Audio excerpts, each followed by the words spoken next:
noite, boa noite. Estamos aqui mais uma vez, né, no nosso segundo dia de aula do curso de Marketing Cultural.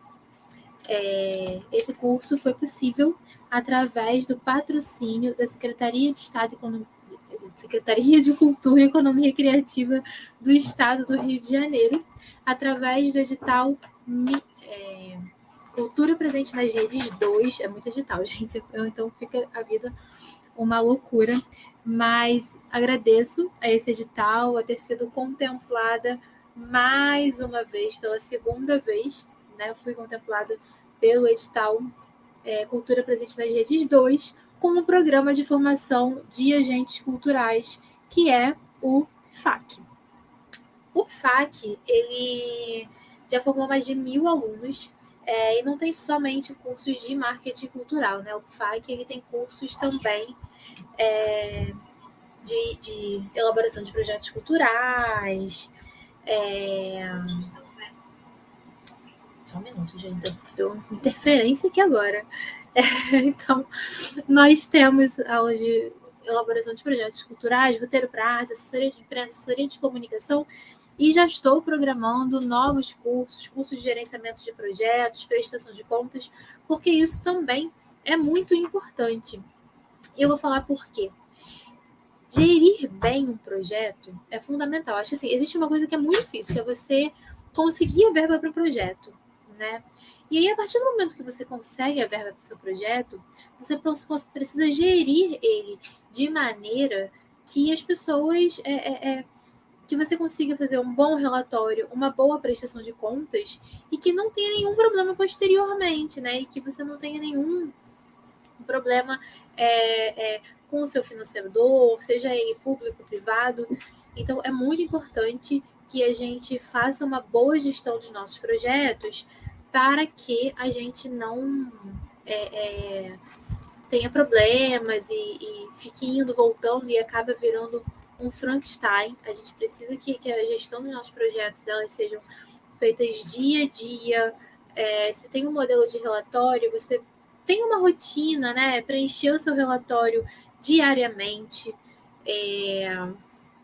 A prestação de contas, você ter sempre tudo bem organizadinho, tudo bem bonitinho, tudo, sabe, assim, ter uma rotina diária do que foi feito, para poder te ajudar justamente nessa questão da prestação de contas, da elaboração do seu relatório.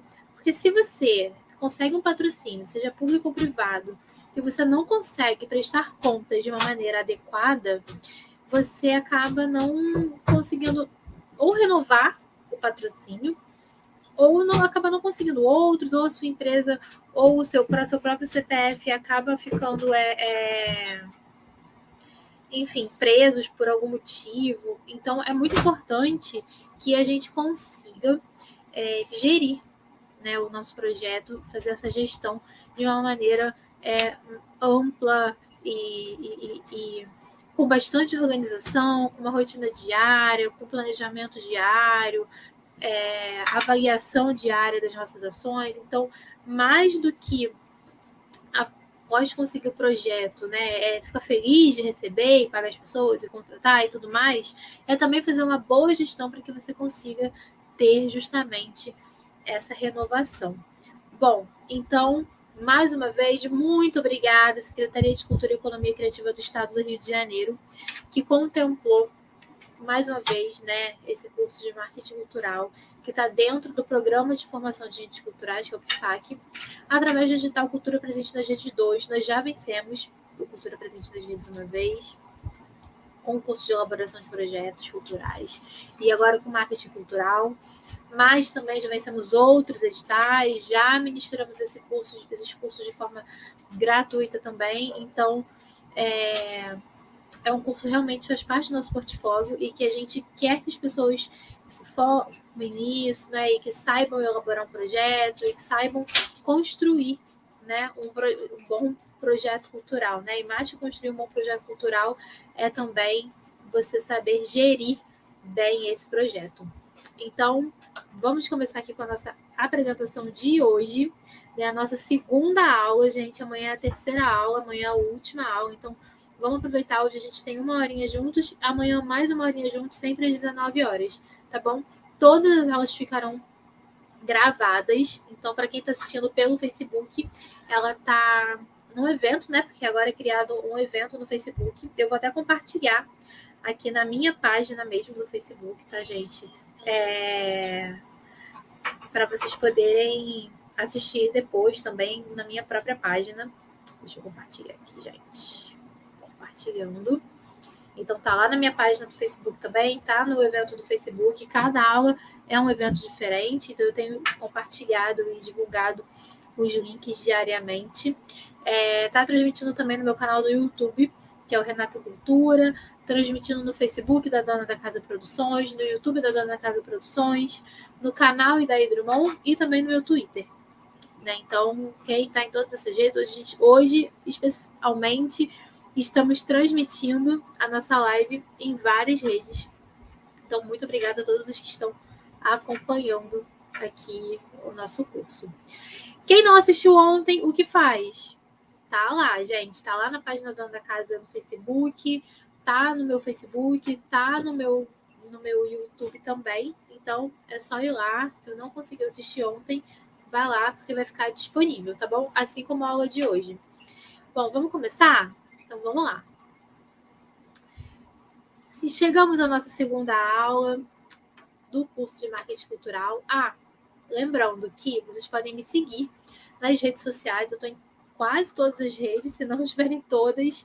E em todas as redes, eu sou @Renata Cultura, tá bom? Então, tirando o Facebook, que é /cultura.renata, todas as outras redes você me encontra como Renata Cultura, tá bem? Então, vamos lá. Sobre a aula de hoje, o que nós vamos falar nessa aula que teremos hoje? Primeira coisa é sobre o plano de cotas e contrapartidas. E a segunda coisa é quais são os critérios usados por uma empresa na hora de escolher o projeto cultural. Então, que critérios uma empresa usa na hora que ela vai escolher qual projeto ela vai financiar? Então, hoje é uma aula que tem um conteúdo muito importante que a gente precisa ficar bem ligadinho. Vamos lá. Então, vamos falar um pouquinho sobre captação de recursos. A captação de recursos é uma etapa fundamental para a realização de qualquer projeto cultural. Afinal, ela é para a associação acontecer, né? Fundamental ter verba que cubra os custos, um dos pontos principais para o sucesso de qualquer projeto cultural. Então, o que é importante na nossa captação de recursos? O que é importante é que a gente consiga captar recursos, que a gente faça o nosso orçamento. Então, vamos supor, nosso orçamento é de R$200 mil, e que a gente consiga captar os R$200 mil, para que a nossa ação ela possa acontecer plenamente, né? Para que a ação, que o nosso projeto possa acontecer de uma maneira em que todo mundo consiga assistir, que participar, ser pago, né? E que as pessoas não tenham um acúmulo de funções, por exemplo, né? Então, é muito importante que as pessoas não tenham acúmulo de funções, que a gente consiga ser um espetáculo teatral que consiga comprar todo o figurino, todo o cenário. Então, a captação de recursos, esse processo de captação de recursos, é muito importante ter um profissional para fazer isso, alguém que já conheça a linguagem das empresas para fazer reuniões e tudo mais, porque essa é uma etapa fundamental para a realização de qualquer projeto, né? Porque é onde você vai conseguir a verba para financiar, é onde você vai conseguir a verba para pagar todos os profissionais, né? E pagar bem, não é fazer, eu falo que é um puxadinho, né? Você, porque é amigo, aí paga um pouquinho e tudo. Não, quando você tem um projeto, você é patrocinado, né? E não um projeto onde a gente está trabalhando com uma espécie de voluntariado ou responsabilidade social, mas quando você tem um projeto que é patrocinado, né, você precisa pagar bem as pessoas para que elas efetivamente, durante aquele tempo, se dediquem, né, quase que exclusivamente ou exclusivamente àquele projeto. Bom, e aí é um grande desafio para os organizadores, né? Firmar parceria com empresas dispostas a investirem nessa realização. Então, como que a gente vai firmar, né? Assim, é um maior desafio para os organizadores, né, de um projeto, de um evento, de uma ação cultural, é justamente firmar parceria com empresas dispostas, né, a investir na realização do seu projeto, né, que é uma maneira de organizar e facilitar esse entendimento, é a apresentação do projeto cultural e a organização em cotas de patrocínio com contrapartidas, dependendo do valor aplicado. Então, é aqui que entra a questão do plano de cotas e contrapartidas, que é onde você apresenta o seu projeto com uma identidade visual e onde você fala o que você vai oferecer para aquela empresa em troca do que você está, dela financiar o seu projeto. O que você está dando para ela em contrapartida do financiamento do seu projeto.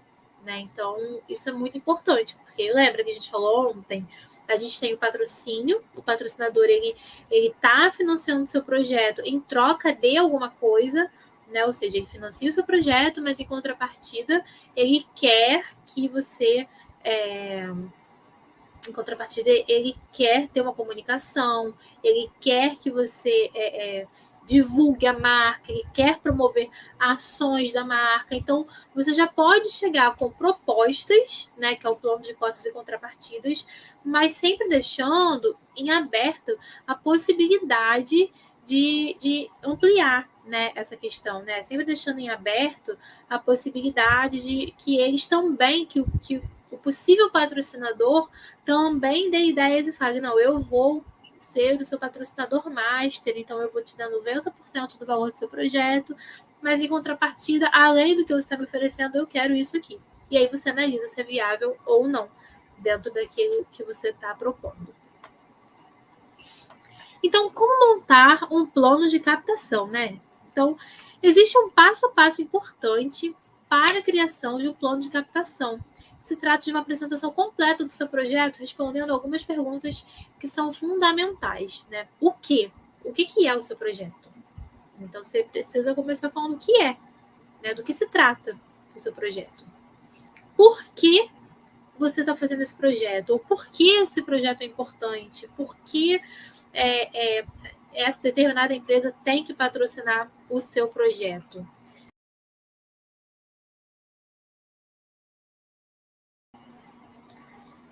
Onde vai acontecer o seu projeto, né? Então, em qual lugar vai acontecer? Qual área vai contemplar? Quando que o seu projeto vai acontecer? Né? Então, tem um quando aí, né? Quando que você pretende executar? Qual é o período de execução? É durante um ano? São 3 dias? São 6 meses? Né? Então, quando que vai acontecer? Para quê que o seu projeto vai acontecer? Diferente de porquê, é para quê? Esse projeto vai acontecer para tirar pessoas de situação de vulnerabilidade social, né? Então, meio que por aí, né? Então, e para quem? Quem é o seu público? Quem são as pessoas que você quer que sejam os beneficiários do seu projeto? Então, com isso em mãos, vamos lá para cada passo. Primeiro, criar uma identidade visual. Um monte de gente me procura, cria identidade visual, vamos criar identidade visual. Não. Gente, identidade visual é uma coisa muito importante, tanto para um projeto, quanto para uma empresa, quanto para qualquer coisa que você faça. Então, criar identidade visual, sua identidade visual é a sua marca. É o que vai te acompanhar durante todo o seu projeto. Isso for um projeto longo, duradouro, né? Por muitos anos. Se for uma empresa, a identidade visual de uma empresa, então também vai te acompanhar por muitos anos. Então, criar uma identidade visual não é algo simples. Cria uma identidade visual aí de qualquer jeito, o nome é esse, então vamos embora. Não, você precisa pensar, refletir, tem que ter uma análise, um estudo de cores, né? Quais são as cores que você vai usar, quais são as cores do segmento que você está atuando. Porque eu vou ter uma identidade visual que eu gosto muito, que é de um projeto que a gente, enfim, está submetendo a alguns editais, que são as oficinas básicas de artes UOBA. Então, vamos lá. A criação da identidade visual é fundamental para identificar o projeto, né? Então, onde quer que esteja essa identidade, as pessoas vão saber que ali está acontecendo o seu projeto, né? Então, tem aí Rock in Rio, por exemplo. Então, quando você vê aquela marca, você sabe que é o Rock in Rio. Ou uma empresa, Coca-Cola, né? Já mudou várias vezes, mas eles sempre mantêm um pouco daquela identidade, as cores, né? Então, é muito difícil você ter uma mudança tão brusca, né? Por exemplo, o próprio Instagram. O Instagram ele mudou as cores, ele mudou a identidade visual, mas ele manteve a essência lá do início do Instagram, lá do início, que era, né, uma maquininha fotográfica, continua sendo, mas ele tá mais colorido, por exemplo, né? Então, o Facebook, que nunca mudou, né? Ou quando você abre o seu celular, então, assim, ou mudou muito pouco. Então, a identidade visual é o que vai te identificar o seu projeto diante do mundo, diante das pessoas. Então, precisa ser muito bem pensado, né? É a criação de uma marca que vai gerar afeto, emoções e que deve impactar positivamente tanto o patrocinador quanto o público posteriormente. Então, é uma marca que a pessoa vai olhar e vai se identificar de alguma forma, né? Então, foi por isso que eu escolhi o Oba, que tem, né, essa carinha feliz, né? Então, a gente precisa criar uma marca que esteja de acordo com o nosso projeto e que gere alguma emoção na pessoa. É um espetáculo de drama, né? Então, o que a gente quer passar nessa identidade visual? Né? É um festival de música, então o que a gente quer passar nessa identidade visual? É um filme? Que tipo de filme? Né? O que a gente quer passar com a identidade visual desse filme? Né? Então, que é muito mais do que você colocar a foto de um monte de ator que está na TV famoso. Né? É o que é a mensagem das cores, da fonte, de tudo o que você quer que as pessoas sintam. E aí vamos juntar o nosso plano de captação, né? O plano de captação, e aí você fez sua identidade visual, escolheu as cores, ele tá super bonito, super lindo. Então, o seu plano de captação não é simplesmente pegar um arquivo de Word e escrever, né? Você faz isso até como uma base, mas depois você coloca dentro da sua identidade visual, com imagens, com fotos, né? Enfim, amanhã, como é a nossa última aula, eu posso até, de repente, mostrar algum plano de captação para vocês, se a gente tiver tempo. Mas é importante a gente entender um pouco o passo a passo do plano de captação. Bem, a gente tem aí como primeira coisa a apresentação do seu projeto. É responder de uma forma sucinta todas aquelas perguntas, né? O que é, para quê, por quê, para quem, onde, quando. Então, você precisa apresentar o seu projeto, né? Onde ele vai acontecer. Então, eu sempre falo que, por exemplo, a gente vai submeter a Lei de Incentivo à Cultura Federal. Vamos supor, um projeto que vai acontecer na Baixada Fluminense do Rio de Janeiro. Às vezes, o avaliador não sabe, não conhece a Baixada Fluminense do Rio de Janeiro. Então, você precisa especificar, olha, a Baixada Fluminense está localizada no Rio de Janeiro, vai acontecer no município tal, que tem o PIB, assim, fala mesmo sobre a cidade, assim, dados populacionais, área, enfim, todas as informações sobre aquela região. Você vai botar até um mapinha, colocar um mapa. Então, todas as informações sobre aquela região, apresentar mesmo o seu projeto, assim. Então, quanto mais informações... Eu sei que muitas vezes a gente fica limitado, né? Ainda mais nesse mundo contemporâneo, onde a gente submete projetos, tudo pela internet, e são sistemas que se você não pode escrever mais, né? Assim, se você escrever a mais, corta. Mas, de uma forma sucinta, é importante você apresentar bem o seu projeto, que as pessoas saibam qual é o seu lugar de fala e qual é o lugar de fala desse projeto. Tá bem? Quais são os objetivos dele? Então, assim, para que você está fazendo esse projeto? Qual é o objetivo do projeto? Né? Então, montagem de um espetáculo teatral que vai acontecer por esse motivo. Né? Então, são o objetivo do projeto. Pode ter um objetivo geral e objetivos específicos. O objetivo geral é, por exemplo, montagem de um projeto de espetáculo teatral XX que vai acontecer no período tal. As apresentações dos dias tais, do teatro tal. Ponto. Objetivos específicos. Formação de plateia em teatros de rua, ampliar o conhecimento sobre o assunto tal, fomentar a cultura, ampliar o acesso à cultura, enfim. Então, você tem o objetivo geral e os objetivos específicos.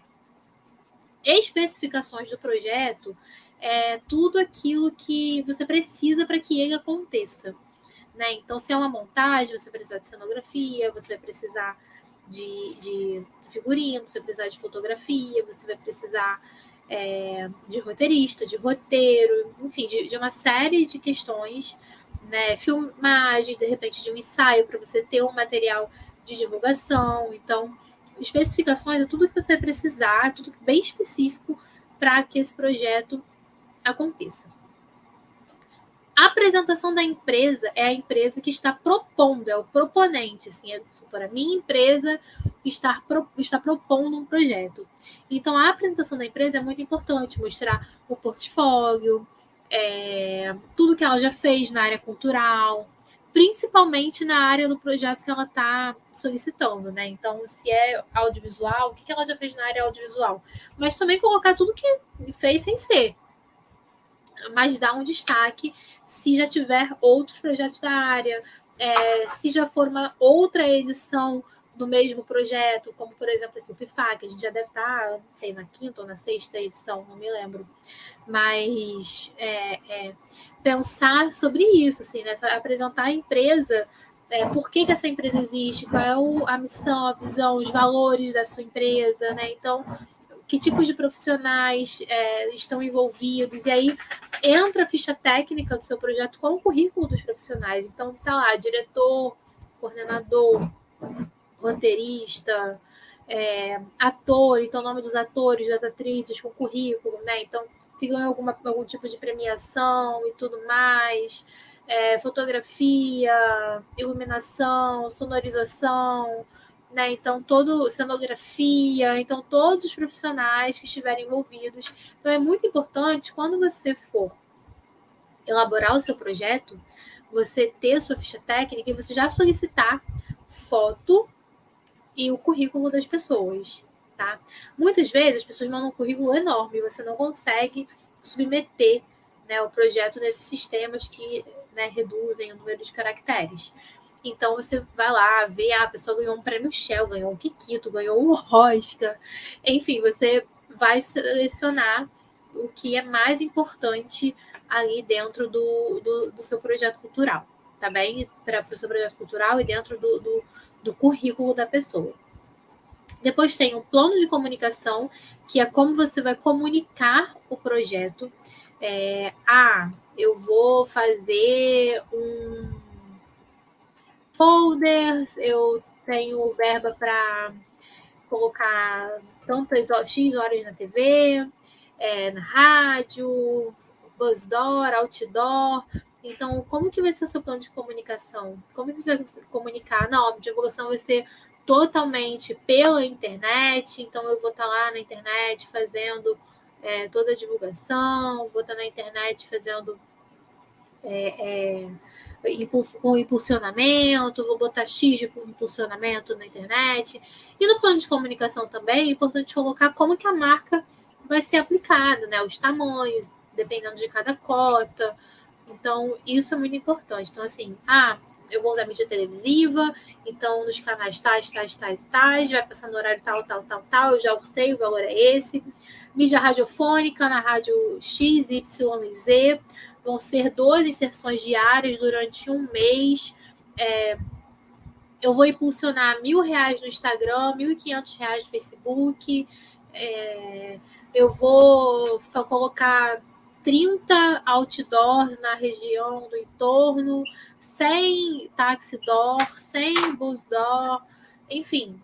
Os atores vão participar do encontro com a Patrícia Poeta, o outro vai participar do RJTV para divulgar a estreia do espetáculo. Então, o plano de comunicação é tudo que você está pensando para comunicar o seu projeto. Não, ele vai acontecer só na internet, a divulgação vai ser totalmente online. Então, vai colocar como que vai ser essa divulgação totalmente online. Vai ter a parte de mídia espontânea, ou seja, a gente vai escrever um release do projeto e vai mandar para jornais, TV e ver quem se interessa em divulgar o seu projeto. E não sei se vocês devem ter percebido, né? Às vezes a gente entra em sites da divulgação de alguma notícia, alguma matéria, algum evento e tudo, e é exatamente o mesmo texto, porque é isso, a assessoria de comunicação ou de imprensa daquele projeto, né, do que está acontecendo, envia para vários veículos de comunicação e eles simplesmente pegam um texto e replicam. Então, muitas vezes acontece dessa maneira. Por fim, o plano de cotas e contrapartidas. E a gente vai se aprofundar um pouquinho mais nisso, tá bom? Aqui pra frente, porque ele precisa de bastante atenção. Então vamos lá. O que são as cotas de patrocínio? As cotas de patrocínio são as divisões realizadas dos valores que deverão ser arrecadados por meio das parcerias para a realização do evento. Ou seja, o evento é de R$200.000. Então, você vai ter lá uma cota de R$200.000, que é o patrocinador master, ou seja, o único patrocinador do seu evento. Aí você pode ter uma cota de 150 mil, que é a cota ouro, 100 mil, cota bronze, 100 mil, cota prata, 50 mil, cota bronze. Você vai fazer uma divisão dessas cotas e cada cota, né, quanto mais a pessoa, né, patrocinar, quanto maior o valor que a pessoa patrocinar, maior vai ser a divulgação. Né? Maiores serão os benefícios que a marca vai ter dentro do seu evento, dentro da sua ação cultural, ou, enfim, educacional, socioambiental. E por que são cotas de patrocínio? Seguindo, a categorização das cotas é feita de acordo com a contrapartida que o patrocinador receberá com a aquisição, como exposição da marca, passes para áreas VIPs. Então, né, a gente pode dar área VIP, ou ter um camarote exclusivo, ingressos para o evento, entre outras coisas. Quanto maior o valor, mais benefícios. Então, vamos lá. Eu tenho um evento que o espaço cabe 1.000 pessoas. E aí eu vou reservar 300 ingressos para cotas de patrocínio e 700 para venda. Desses 300 ingressos, eu vou separar quantos ingressos vão, né, para cada patrocinador. Né? Então, o patrocinador que dá uma verba maior, ele tem um maior número de ingressos, por exemplo. Tá? Então, elas podem ser divididas de várias maneiras. Dessa forma, além de facilitar a arrecadação, você aumentará o poder de receita, viabilizará a execução do evento e evitará prejuízos. E, em muitos casos, o valor adquirido com a venda das cotas é superior ao dos ingressos, mas isso não é uma regra, tá, gente? É uma exceção no mundo atual, tá? Da forma como a gente tá, a cultura do nosso país, a educação, né, o meio ambiente. Então, isso não tem sido necessariamente uma regra, né? É uma exceção quando a gente consegue captar além do valor, né, que a gente previa, que a gente estava dentro do nosso orçamento. E o que eu faço quando eu capto mais? A gente investe no projeto. Investe no seu projeto, faz uma filmagem, enfim, você vê onde você pode melhorar o seu projeto, tá bem? Bom, vamos lá. E aí, eu gosto de fazer a divisão dessa maneira. A cota master, geralmente eu coloco uma cota master ou o valor total, dependendo do valor do projeto, ou 80% a 90% do valor, que é uma pessoa que vai efetivamente patrocinar de uma maneira maior, né? Que vai ser uma pessoa que vai ter mais benefícios, né? Uma empresa que tenha muito a ver com o seu projeto. Então, eu gosto de colocar a cota master bem lá no alto mesmo, porque eu faço uma divisão bem grande. Até para você contemplar um número maior de empresas, tá? E tem uma cota diamante, que eu geralmente coloco cerca de 60% do projeto, 50%, 60% do projeto. E aí vem a cota ouro, prata e bronze. E aí eu vou dividindo por 2, tá? O valor. Então, por exemplo, se a cota ouro 100 mil, eu coloco a cota prata 50 mil, a cota bronze 25 mil, por exemplo. E aí vem o apoio cultural. Geralmente, o apoio cultural eu coloco até 10 mil reais. Ou algum tipo de benefício, né? Como eu falei ontem. Vai ser...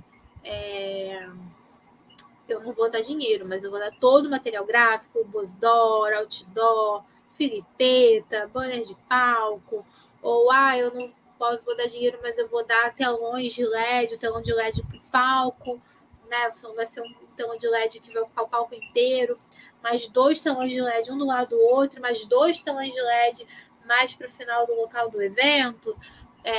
Não, mas eu sou uma empresa de sonorização, não vou patrocinar, mas eu vou dar o som. Enfim, tem várias maneiras de se dar o apoio cultural para um evento, tá bem? Então, essas cotas de patrocínio são muito importantes, né? Isso daí meio que norteia um pouco como que vai ser conduzido e como que vai se dar mesmo o seu projeto cultural. Bom, vamos lá. E vamos lá, né? A gente tem aqui uma sequência que é muito importante a gente seguir, né? Essa sequência de como definir, né, essas cotas de patrocínio. Então, primeiro, definir o valor a ser arrecadado, que é você montar uma planilha com seu orçamento e tudo que você precisa para o seu projeto acontecer. Aí deu lá 200 mil reais. Então, você, pronto, está definido. O seu projeto custa 200 mil reais. 2, classificar as cotas. Então, você vai usar de cota master apoio cultural. Tem gente que usa só cota ouro, prata, bronze e apoio cultural, né? Então, cota 1, 2, 3, 4, 5, 6. Você pode definir como você quiser. É porque quando você coloca cota master, diamante, ouro, prata, bronze, né? Então, fica bem claro para as pessoas onde elas estão entrando, qual é o posicionamento da marca delas dentro dessa ação cultural. Então, por isso que é interessante colocar, né, dessa maneira. Eu acho que é a melhor maneira de se dividir as cotas. Então, com as cotas classificadas, é importante a gente determinar os benefícios para cada cota. E aí você pode fazer uma lista enorme de benefícios, e aí você faz uma planilha, coloca todos os benefícios, aí bota lá patrocinador master, diamante, cota ouro, cota prata, cota bronze, apoio cultural. E aí você vai marcando um xizinho ali, ó, vamos supor. Ou colocando quantidade, por exemplo, 10 estandes da marca espalhados pelo evento. E aí, quem é o diamante tem os 10. Quem é apoio cultural não tem nenhum. Quem é a cota ouro tem 3, né? E assim por diante. Possibilidade de colocar uma ação que cause emoção. Como a gente viu ontem, né? A roda gigante do Itaú, por exemplo, né? Então, algo que efetivamente tem algum posicionamento da marca mais efetivo dentro do seu evento, né? Assim, algo que as pessoas impactem, uma ação de impacto da marca. Você pode colocar ali também. Tantas inserções em jornal, tantas inserções em mídia televisiva, tantas inserções na internet. Os atores vão gravar vídeos de agradecimento e esses vídeos serão divulgados nas redes sociais como impulsionamento de X valor, né? Então, tudo isso entra aí quando você determina os benefícios para cada conta. Depois avaliar quantos patrocinadores podem pagar, né? Então, você teve a reunião com várias empresas e aí os patrocinadores, uma empresa vai pagar 10 mil, outra vai poder dar 50, outra vai dar material gráfico, a outra vai dar 100 mil, enfim. E aí você vai fazendo essa avaliação e lembrando que é importante a gente ir até patrocinadores que tenham a ver com o nosso projeto, né? Então, foi o que eu falei ontem, né? A gente não pode ter um espetáculo infantil, por exemplo, e buscar patrocínio de uma cervejaria. Isso não existe. Então, a gente tem que buscar patrocinadores que tenham a ver com o nosso projeto. É importante a gente estudar também, né, quem são esses patrocinadores, quem são os patrocinadores, os possíveis patrocinadores. E quando for a reunião, né, se a gente conseguir a reunião com essas empresas, ir conhecendo a empresa, outros projetos que ela já patrocinou, né, que tipo de ações ela faz, para você poder ir sabendo mais ou menos o que está acontecendo ali, tá bem? E aí, buscar empresas, isso aí, ó, que combinem com o projeto cultural. Isso é fundamental. Então, aqui está a nossa linha, o nosso esquema, que é super importante pensar e ter essas questões que são fundamentais dentro do marketing cultural. Bem, então os critérios de cada empresa. Né? Cada empresa tem critérios que são muito particulares, né? Então, cada uma patrocina por algum motivo. Então, algumas preferem associar suas marcas a... Gente, está muito pequenininho aqui para mim. A restauração de patrimônios históricos, por exemplo, né? Então, algumas empresas, elas efetivamente, elas querem associar a marca a questões ligadas ao patrimônio, né? Tanto que nas leis de incentivo tem a questão do patrimônio imaterial, por exemplo, separada. Né? Então, o meu projeto é sobre patrimônio imaterial. Então, outros preferem patrocinar o carnaval, por exemplo. Então, a gente tem um exemplo aí aqui no Rio de Janeiro, tipo Carnaval da Boa, né? E aí coloca o nome, né, do evento. Então, assim, um evento que é um dos principais eventos da cidade, um dos principais eventos de arrecadação financeira da cidade do Rio de Janeiro, tem o nome do seu patrocinador, né? Por exemplo, o Carnaval da Boa. Mas todas buscam algum tipo de retorno, né? Seja institucional ou de venda. Né? Então, seja um retorno para a instituição, seja um retorno para que as pessoas conheçam a marca, ou um retorno de venda mesmo, que ela quer vender. Então, no Carnaval da Boa, na maior parte dos pontos, é vendida essa cerveja, essa determinada cerveja, né?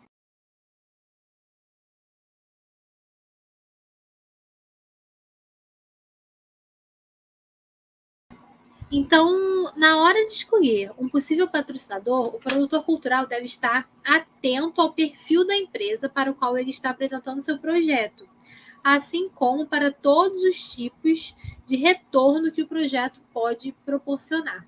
Então, é muito importante que a gente pense justamente isso, o tipo de empresa que a gente está apresentando no nosso projeto e todos os retornos que pode proporcionar, tanto para a empresa quanto para o projeto. Né? Porque mais do que o projeto acontecer, a gente pensar também o tipo de empresa que a gente vai estar associando a nossa imagem. Lembra que eu falei da marca? A gente tem uma marca.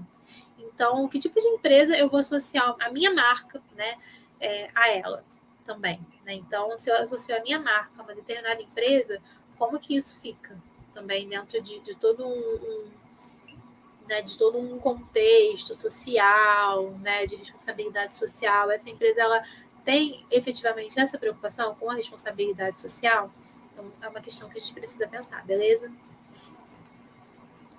Então, patrocínio como ferramenta de enriquecimento da marca. Então, vamos lá, vamos ver aqui o que o Lopes está dizendo sobre isso. Se o marketing cultural é a solução potencial para as empresas trabalharem no enriquecimento de sua marca, apoiando-se na área social, o patrocínio consiste no composto realizado para esta solução ter efeito. Deve-se entender que este composto é uma estratégia de investimento promocional que interliga o mix de marketing da empresa com as suas estratégias de comunicação. Então, o patrocínio ele é usado efetivamente como uma ferramenta de enriquecimento dessa marca. Ele é usado como uma ferramenta, né, de expansão da marca, né, de que a marca ela agregue valor para ela mesma. E que, com isso, ela atraia mais consumidores. Gente, eu tô gritando, minha mãe fala que eu dou online, parece que eu dou aula para uma turma de 40 alunos. Mas que a gente tenha justamente que as empresas tenham um retorno de consumidor, que a empresa ela tenha um retorno de exposição, que as pessoas passem a conhecer, às vezes, uma marca nova, ou que precise dar uma repaginada. Então, hoje a gente vê na internet, por exemplo, produtos de beleza. Tem um monte de empresas surgindo aí com produtos de beleza e que, inclusive, são maravilhosos, né? São ótimos. E a gente tem grandes empresas que já estão aí na indústria cosmética há anos e anos e anos e que estão precisando se ressignificar. Né? Então, elas precisam se ressignificar, elas precisam entrar nesse mercado digital, no mercado dos influencers, né? Das pessoas que veem, por exemplo, produtos de beleza, né? Produto para o rosto, produto para ruga, produto para espinha, que antes você tinha um público muito segmentado, hoje já não é mais tão segmentado, porque pessoas muito jovens já estão preocupadas, né, em cuidar da sua pele, em tomar colágeno e tudo mais. Então, as grandes precisam correr atrás das pequenas que já sacaram que o marketing digital e que os influencers eles têm um papel fundamental diante de marcas, né, de divulgação de marcas. Então, muitas vezes é importante, né, assim, você pensar sobre isso dentro do seu projeto, tá? E as marcas, elas vão patrocinar projetos que tenham criatividade na hora de divulgar, né, de se divulgar e de divulgar a própria marca, tá? E aí, segundo Machado Neto, patrocínio é a ação que pode facilitar, geralmente de forma financeira, geralmente, lembra que eu falei que pode ter outras formas de patrocínio, né? Ações culturais, esportivas, educacionais, ecológicas e sociais. O patrocínio de eventos ganhou destaque no Brasil por volta da década de 90, quando, por conta do grande número de empresas privatizadas, o patrocínio foi utilizado por estes como principal ferramenta de mídia. Então, na década de 90, a gente teve, né, quem se lembra, um boom de privatização de empresas.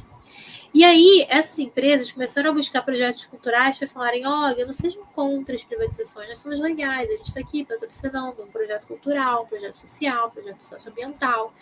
Né? Então, começou a ser utilizadas leis de incentivo à cultura, e elas queriam patrocinar grandes eventos.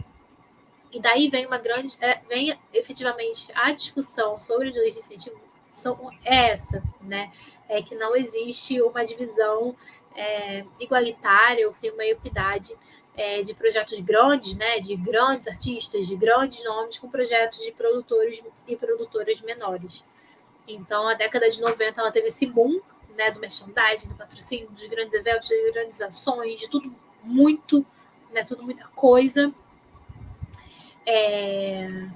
E foi aí que teve, mas foi aí também que teve esse impulsionamento dessa busca de patrocínio, né? E que justamente você precisa começar, até mesmo para você criticar, para você refletir, você precisa começar de algum ponto. E esse foi um ponto que foi um start importante nesse quesito, né? Então, teve o seu valor, né? Toda essa questão. Então, vamos lá. Patrocínio como ferramenta de enriquecimento da marca. Então, temos alguns pontos aqui importantes que a gente precisa entender. Ligação do patrocinador com comunidade ou consumidores. Né? Então, é isso. O seu patrocinador tem que estar ligado, né, ao seu projeto. Né? Ou seja socioambiental, seja social. Né? Então, quando fala de comunidade, de repente a gente está falando de projeto social. Então, bem importante. Patrocínio se torna parte da vida das pessoas, né? Então, para quem trabalha com isso, tanto para quem busca patrocínio quanto para quem patrocina, ela se torna parte da vida das pessoas e também se torna parte da vida das pessoas quando as ações acontecem, né? E elas vão, se divertem e saem por conta de ações patrocinadas. A associação da marca a elementos desejados, contribuindo para a construção da marca, da imagem da marca e para o envolvimento do consumidor com a mesma. Então, a marca ela está muito além da prateleira, né? Ela está muito além da divulgação dela mesma nas redes, ela está muito além do comercial da TV, do que está no jornal. Então, a marca aí ela está gerando emoção, ela está tendo uma relação direta com o seu consumidor, com o seu público-alvo e aumentando, inclusive, né, o seu consumo, né, os números de consumidores. Eu estou patrocinando um projeto socioambiental para a limpeza da Baía de Guanabara.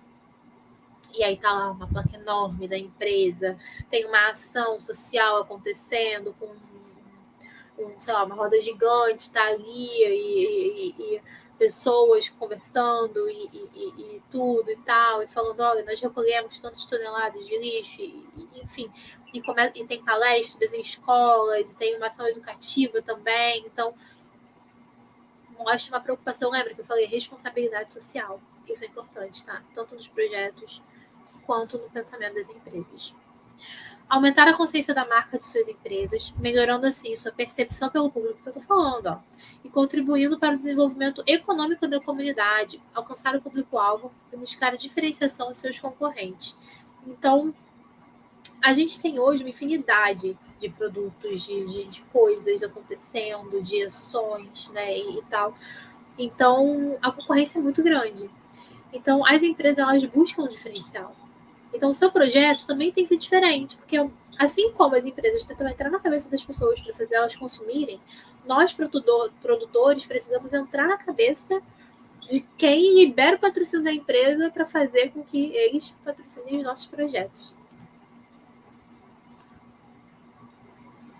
Bem, lembrança da marca para o público participante será mais forte para os eventos que levarem o nome das marcas patrocinadoras, pois para os demais casos, onde a marca aparece como simples patrocinadora, dependendo da mídia envolvida, é possível que pouco se fale ou lembre dela após o evento. Lembra que eu falei Carnaval da Boa?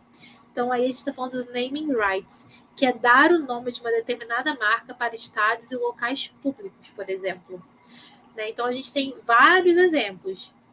Aqui eu estou colocando a GNS Arena. Já teve outro nome, era HSBC Arena, virou GNS Arena. Né? Então aqui acontecem shows, eventos e tudo mais, e tem o nome. Eles são mantenedores daquele local. Né? O antigo Metropolitan já passou por vários nomes. Agora, olha, eu vou ser muito sincera, eu nem sei exatamente qual é o nome do Metropolitan hoje. Eu sei que mudou. Mas ele já foi Claro Hall, Ateg Hall, Citibank Hall, enfim, KM de Vantagens Hall, enfim, teve vários nomes aqui no Rio de Janeiro, tá, gente? Para quem é do Rio de Janeiro, já foi Citibank Hall, enfim, uma infinidade de nomes que são as mantenedoras, né? Hoje se chama Qualistage, lembrei. Hoje se chama Qualistage, mas já foi Metropolitan, enfim, já teve vários nomes, inclusive até após a pandemia circulou um boato, uma notícia, enfim, de que não existiria mais, de que se tornaria um supermercado, mas não se tornou, continua sendo uma casa de show, que se chama Qualistage, que é quem mantém aquele espaço. Né? Então, tem várias formas desse contrato acontecer, e a gente não vai falar sobre isso aqui agora. Mas quando você associa, aí já está bem além do projeto cultural, né? Você está associando a sua marca a todo um espaço, a um espaço inteiro onde projetos acontecem. E a questão da responsabilidade social, que precisa estar dentro de todos os projetos, né? Assim, pelo menos seria importante, seria interessante que estivesse dentro, né, dos projetos, né? Então, o conceito de responsabilidade social aplicado à gestão dos negócios se traduz como um compromisso ético voltado para a criação de valores para todos os públicos com os quais a empresa se relaciona: clientes, funcionários, fornecedores, comunidades, acionistas, governo e meio ambiente. Né? Então, projetos que tenham e muitas vezes nos editais que a gente concorre, tanto públicos quanto privados, tem lá, né, o que o seu projeto vai fazer com relação à responsabilidade social. O seu projeto tem alguma característica socioambiental? Qual é?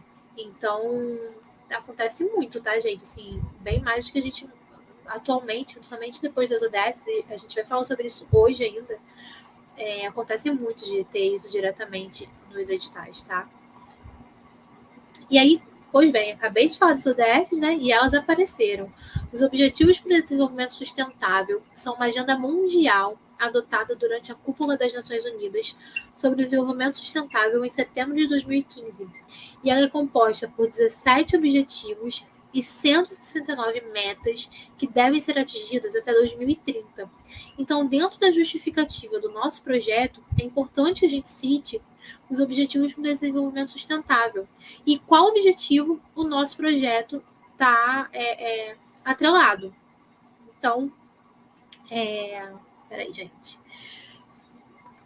Então, vamos lá. Nessa agenda estão previstas ações mundiais nas áreas de erradicação da pobreza, segurança alimentar, agricultura, saúde, educação, igualdade de gênero, redução das desigualdades, energia, água e saneamento, padrões sustentáveis de produção e de consumo, mudança do clima, cidades sustentáveis, proteção e uso sustentável dos oceanos e dos ecossistemas terrestres, crescimento econômico inclusivo, infraestrutura, industrialização, entre outros. Então, os Objetivos de Desenvolvimento Sustentável eles estão na ordem do dia.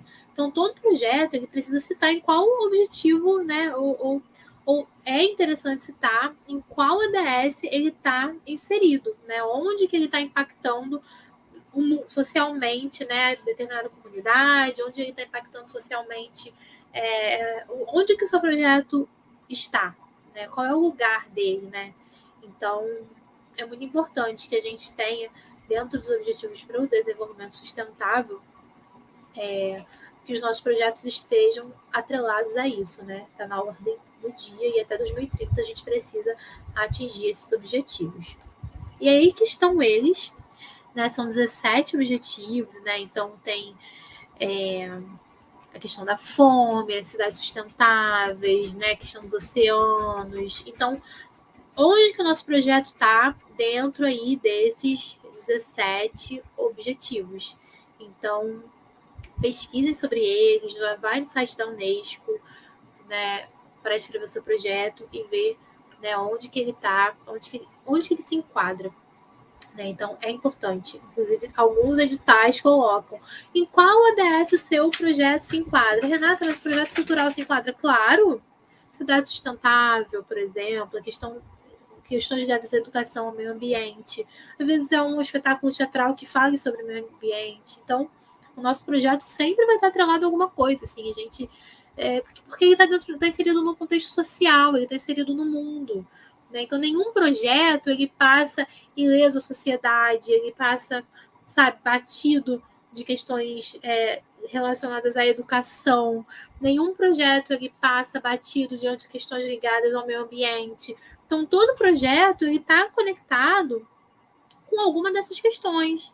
Né? Então, a gente tem que pensar sobre isso. Né? Por mais que algumas vezes, né, alguns governos não se conectem a isso, mas o mundo está conectado a isso. A gente precisa pensar que quem vai nos patrocinar muitas vezes são empresas multinacionais. Né? E mesmo empresas nacionais, elas estão conectadas a essa questão. Porque a questão mundial, ela é importante, né? A questão da paz, a questão do meio ambiente, aquecimento global, né? Educação. Então, tudo isso é fundamental dentro da nossa sociedade.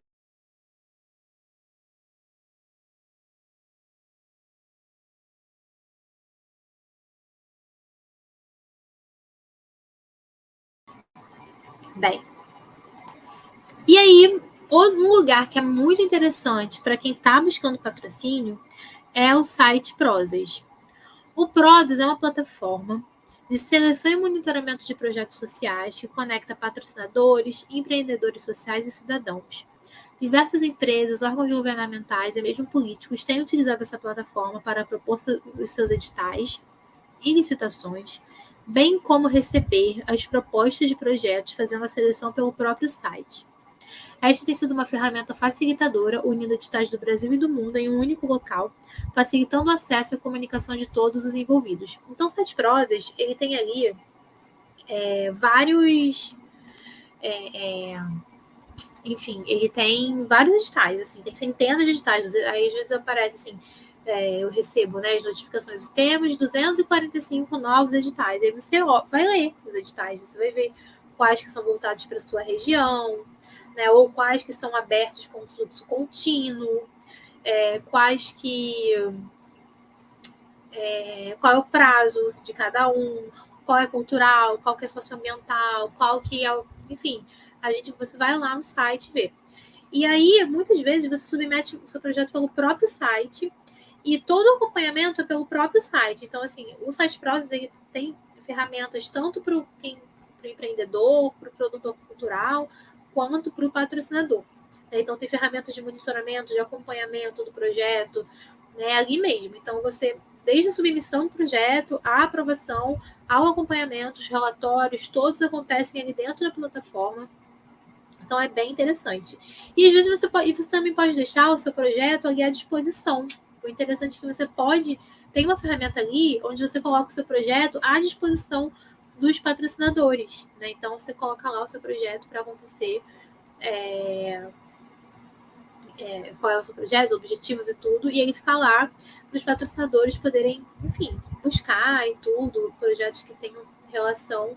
Então, não só a gente busca projetos, patrocinadores para os nossos projetos, mas de repente, o seu projeto aí pode ter alguém que se interesse. Então, o Site Prosas é o lugar onde se conecta, né, o patrocinador, né, onde tem os editais e quem está buscando, né, esse local. Então, assim, é a ferramenta facilitadora onde une os editais do mundo em um único local e facilita justamente a comunicação, o acesso, né, e a relação entre o produtor e o patrocinador. E aqui está, né, a imagem do Site Prosas, né, tem a parte do patrocinador e do empreendedor. Então, essa é a tela inicial do site para vocês conhecerem um pouquinho. Então, você pode fazer o cadastro como pessoa física e como pessoa jurídica, tá? Então, você pode ter vários cadastros. Então, assim, se você é o responsável por várias empresas, você pode, em um único login, você ter cadastrado várias empresas, tá bem? Então, isso não é um problema também no Prosas, tá? É claro que, se você é funcionário de uma empresa, o interessante é que a empresa tenha o seu próprio perfil e não um perfil dentro do seu. Né? Apesar de você poder trocar, não necessariamente ficar atrelado ao seu perfil, mas é importante que as empresas tenham os seus próprios perfis dentro do Site Prosas, porque é atrelado ao CNPJ. Então, se você está numa empresa hoje e está atrelado ao seu perfil, depois a empresa não consegue criar um outro perfil, porque está atrelado ao seu. Então, você precisa excluir, enfim, é uma questão. Então, é importante que cada um no seu espaço, né, gente? Pois bem, hoje estamos encerrando mais uma aula, nossa segunda aula. Agradeço a todo mundo que esteve presente na nossa aula de hoje. Agradeço a Secretaria de Cultura e Economia Criativa do Estado do Rio de Janeiro, né, que através do edital Cultura Presente nas Redes 2, proporcionou mais uma vez essa aula de marketing cultural, né? Quer dizer, mais uma vez o programa de formação de agentes culturais e dessa vez com a aula de marketing cultural. A gente já teve aula de elaboração de projetos culturais, então agora a gente teve marketing cultural e eu espero que em breve a gente consiga fazer um curso de gestão e gerenciamento de projetos, porque, enfim, eu tenho percebido que as pessoas ficam muito perdidas, né, na questão de gerenciamento, gestão dos seus projetos, né? Então, assim, o que acontece depois do patrocínio, né? Então, a gente está aqui falando sobre marketing cultural, como fazer as empresas patrocinarem o seu projeto, mas e depois, né? Então, eu acho que e depois, o que acontece, a gente precisamos falar sobre isso, né? Então, obrigado mais uma vez à Secretaria de Cultura e Economia Criativa do Estado do Rio de Janeiro, ao edital Cultura Presente nas Redes 2, né, que proporcionou esse curso de marketing cultural. Hoje foi a nossa aula 2, a gente ainda tem um encontro marcado amanhã. Lembrando que a realização é da RS Educação, Pesquisa e Cultura e a dona da casa Produções, tá bom, gente? Então, a gente está aqui hoje na sala 2, a aula está gravada em várias redes, hoje a gente está passando em mais redes, está no meu Facebook, tá no evento do Facebook, tá no Facebook da Dona da Casa, tá no meu YouTube, tá no YouTube da Dona da Casa, tá no canal Idaí Drummond, tá no meu Twitter também. Então, a gente tem aí vários locais onde vocês vão poder ter acesso posteriormente. Então, ajudem a divulgar tanto as aulas que aconteceram, a de ontem e a de hoje, mas ajudem a divulgar a de amanhã também. Eu sei que hoje está todo mundo aí comemorando a vitória da Argentina, ou não, ou tá chateado porque a França não ganhou. Eu estava torcendo para a Argentina, vou confessar para vocês. Né? Na América do Sul sempre, né? Acho que mais se merecia essa Copa do Mundo. Então, muito obrigada a todos os que tiraram seu tempinho aí do seu domingo à noite para estar presente na nossa aula de hoje, a nossa segunda aula. Amanhã é a nossa última aula. Me siga nas redes sociais. Eu sou Renata Cultura em todas as redes. Então, eu estou em quase todas as redes. Não necessariamente eu consigo dar conta de todas, mas você me encontra e você vai estar sempre ligado aí, conectado e sabendo sobre os próximos cursos, sobre outras questões também, ligadas à cultura, enfim, que eu estou sempre falando, conversando com vocês e falando e opinando sobre o que está acontecendo, tá bem? Então, Muito obrigado. Muito obrigada. E até amanhã. Divulguem para os amigos, tá? Tô esperando vocês aqui amanhã para nossa última aula, terceira aula, às 19 horas, tá bem? Então, um beijo grande, um bom domingo para vocês, um bom final de domingo para vocês e até amanhã. Beijo, tchau, tchau.